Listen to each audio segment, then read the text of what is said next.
આપણે જેનું અનુકરણ કરીએ છીએ એ શ્રી ગોપીજનો. આપણને ખબર પડી કે નંદાલયમાં કથામાં પણ આપણે સાંભળ્યું તો કોઈ દહીં લઈને ગઈ, કોઈ દૂધ લઈને ગઈ ને બધા લઈને ગયા. પણ ગોપીજનો આ જ પદાર્થો કેમ લીધા?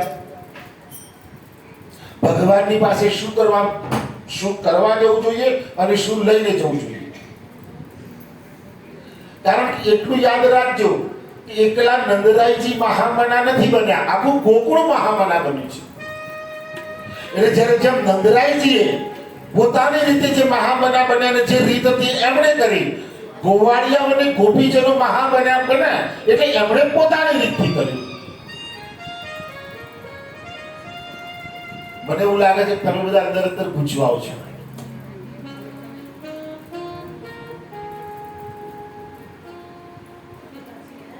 ગોપીજનો જે પદાર્થ લઈને ગયા એની પાછળનું કારણ શું હતું? જેમ આપણે કહ્યું કે જ્યારે આનંદનો આવિર્ભાવ થાય છે અને આ તો પરમાનંદ પ્રગટ્યો. કોઈ બોલે છે કે નંદ ઘેરા કૃષ્ણ ભયો, નંદ ઘેરા કૃષ્ણ ભયો. કે નામ રાશિ તો આપ આવે છે તો આપણે શું કહીએ છીએ? નંદ ઘેરા. આ નંદના ઘેર કોઈ પદાર્થ નથી, કોઈ વસ્તુ નથી, કોઈ સામાન્ય નથી, માત્ર ને માત્ર એ પરમાનંદનું રૂપ પ્રગટ્યું છે. અને એટલા માટે ત્યાં આગળ આપણે નામ નથી બોલતા, એ જે જોઈએ છે એનું વર્ણન કરીએ છીએ. અને આનંદ પ્રગટ્યો એટલે જ મારા નંદરાયજી મહાબના બન્યા. અને મહાબના એકલા નથી બન્યા, આખું ગોકુળ મહાબના બન્યું છે. અને મહામન બન્યું તો નંદરાયજીએ શું શરૂ કર્યું? દાન. એનો મતલબ લૂંટાવાનું ચાલુ કર્યું. નંદરાયજીએ ગણતરી નથી કરી કે ના આટલું આપો ને આટલું આપો ને આટલું આપો. એવી જ રીતે જોયું કે નંદરાયજીએ પોતાનું આનંદના આવિર્ભાવમાં સર્વસ્વ લૂંટાવાનું ચાલુ કર્યું. ત્યારે અમારા ગોવાળિયાઓ અને ગોપીજનોને થયું કે અમે પણ અમારું સર્વસ્વ લૂંટાઈએ. હવે આ ગોપાલ પાસે, આ શ્રી ગોપીજનો પાસે હતું શું?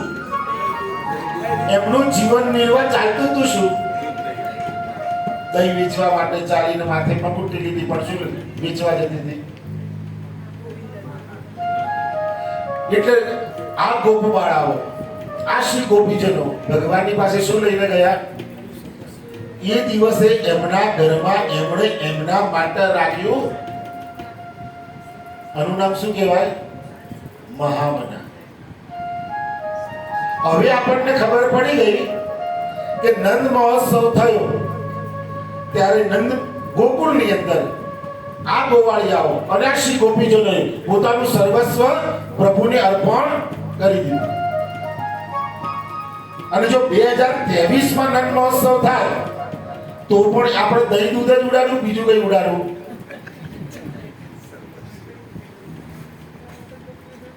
આપણે સેવા રીતિ પ્રીતિ વ્રજજનથી કરવા માંગતા હોઈએ તો આપણે શેનું અનુકરણ કરવું જોઈએ? નંદ મહોત્સવ ત્યારે શું ઉડાડવાનું? ગુલાબી ગુલાબી ગુલાબી ઉડાડવી જોઈએ. સાચી વાત કે ખોટી વાત? 2000 ની જ આવી જોઈએ કે ના આવી જોઈએ? સર્વસ્વ શું છે આપણું? તમે ગુલાબી એટલે પાછા ગુલાબ બનતા હશો. હું નોટોની જ વાત કરું છું. 2000 ની નોટની જ વાત કરું. સર્વસ્વ આપણું શું છે? સાચવીએ છે શું? ગોપીજનોએ પોતાનું સર્વસ્વ અર્પણ કર્યું તો આપણે શું કરી દેવાનું? એટલે હવે આપણે પાછો આજે ફરીથી નંદ મહોત્સવ રાખીએ.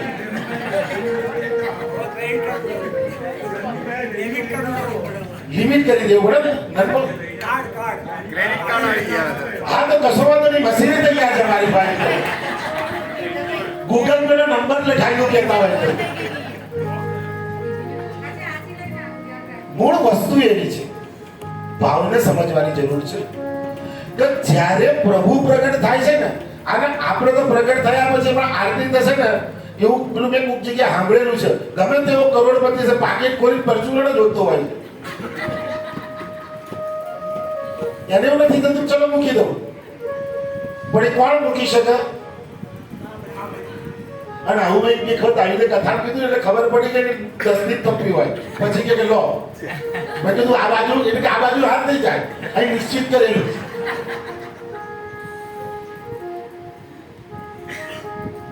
સ્વભાવમાં પરિવર્તન આવે, આનંદ આવી જાય છે ને પછી મારું તારું એ દેખાતું જ હોતું નથી. આવો સુંદર એવો આ નંદ મહોત્સવનું વર્ણન અમારા સુખદેવજી મહારાજ પરીક્ષિત રાજાને સંભળાવી રહ્યા છે. 18 શ્લોકની અંદર આ નંદ મહોત્સવનું વર્ણન કરવામાં આવ્યું છે. અષ્ટમીના દિવસે પ્રભુનું પ્રાગટ્ય, નવમના દિવસે પ્રભુનો નંદ મહોત્સવ. અને જે આ નંદ મહોત્સવ જે કંઈ બન્યું, એક બે જણ થોડાક આગા પાછા થયા એવા, પણ તે વખતે તો ખરેખર તમે આપણા કીર્તન સાહિત્યમાં બતાવ્યું છે કે કીચ બની ગયું છે. દહીં, દૂધ અને માખણનો કીચ એટલે કીચડ બની ગયો છે. અને એક નહીં, ઘણા એની અંદર લપસ્યા છે. તો આવા સુંદર નંદ મહોત્સવના દર્શન અમારા પરીક્ષિત રાજાને કર્યા. ત્યાર પછી આ નંદગેરા નંદ ભયો એ એટલું ગોકુળમાં ન રહેતા, ગોકુળની બહાર. અરે ગોકુળની બહાર શું, આકાશ માર્ગે બ્રહ્મલોકમાં ગયું, વૈકુંઠમાં થઈ અને આ ધૂન સંભળાવા લાગી. ક્યાં? કયો લોકમાં ગયા? ધૂન રુદ્ર લોકમાં પહોંચ્યા.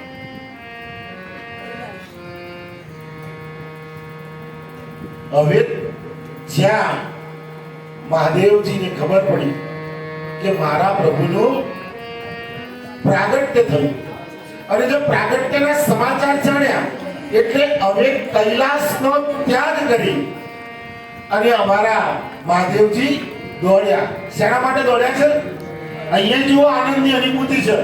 એટલે આમ દોડીને એમ કે મારા પ્રભુના હું દર્શન ક્યારે કરું, અને એની સાથે દોડતા કૈલાસનો ત્યાગ કર્યો અને ગોકુળની અંદર પ્રવેશ કરવા માટે ગયા. પણ મહાદેવજીને વિચાર આવ્યો કે આટલી બધી ભીડ હજી કઈ ઓછી થઈ નથી, કારણ કે હજી તો 3 જ દિવસ થયા છે. દ્વાદશીના દિવસે શિવજી મહારાજ દર્શન કરવા માટે આવ્યા છે. એટલે એમને થયું કે આવો ને આવો જઈશ તો કોઈ દર્શન કરવા દેશે નહીં. એટલે એમણે પણ વેશ પલટો કર્યો. એમને થયું કે બનવું શું? એટલે એને કીધું કે ભગવાનનું દર્શન કરવો હોય, ભગવાનનો ભક્ત બનવું હોય તો બાવા તો બનવું જ પડે. એટલે અમારા મહાદેવજીએ આજે એમ કહેવાય છે કે બાવાનો, જોગીનો એક વેશ ધારણ કર્યો છે. અને આવો જોગીનો વેશ ધારણ કરી કૈલાસનો અધિપતિ આજે ગોકુળમાં પ્રવેશ કરી રહ્યો છે.